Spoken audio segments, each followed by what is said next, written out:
আসসালামু আলাইকুম এভরিওয়ান, আশা করছি সবাই ভালো আছেন। আজকে একটু নতুন রেসিপি নিয়ে হাজির হয়েছি আপনাদের সাথে। সেটি হলো চিকেন ফ্রাই, যেটা আমরা ছোট বড় সবাই খুব পছন্দ করি। তার জন্য আমি প্রয়োজনীয় উপকরণগুলো নিয়ে নিয়েছি।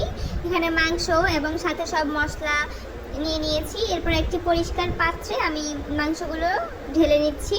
এখানে মাংসগুলো পরিষ্কার করে ধুয়ে পানি ছাড়িয়ে নিয়েছিলাম। এরপর এখানে আমি লেবু দিয়ে দিচ্ছি। এরপর এখানে আমি ক্রমে ক্রমে সবগুলো মশলাই অ্যাড করে দিব। এখানে মরিচের গুঁড়ো, ধনিয়া গুঁড়ো, আর হচ্ছে আদা বাটা, রসুন বাটা, আর পরিমাণ মতো লবণ ছিল, ব্যাস এটুকুই। এরপর এগুলো সব কিছু মিক্স করে আমি এখানে এটা ম্যারিনেট করে নিব। একটা ডিমও দিয়ে দিচ্ছি আর সয়া সস দিয়ে দিচ্ছি। এরপর এগুলো ম্যারিনেট করে নিব ভালো করে মেখে। ম্যারিনেশনের জন্য আমি কিছুক্ষণ এখানে ঢেকে রেখে দেবো।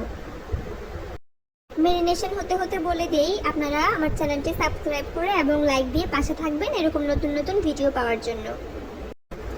তো এরপর চলে এসেছি কিছুক্ষণ পরে, একটি বড় পাত্রে ম্যারিনেট করা মাংসগুলো ঢেলে নিয়েছি এবং এখানে চালের গুঁড়ো মিক্স করে নিয়েছি। অন্য একটি প্যান আমি চুলায় দিয়ে গরম করে নিয়েছি এবং এতে তেল গরম করে আস্তে আস্তে করে সবগুলো ম্যারিনেট করা মাংস দিয়ে দিচ্ছি। এখানে চুলার আঁচটা প্রথমে তেল গরম করার সময় হাইতে রাখতে হবে, এরপরে একদম লো আছে এগুলো আস্তে আস্তে ভেজে নিতে হবে, নাহলে কিন্তু ভিতরে ভাজবে না, উপরেরটা কালো হয়ে যাবে। এইরকম কালার চলে আসবে আস্তে আস্তে, তখন আপনারা নামিয়ে নেবেন।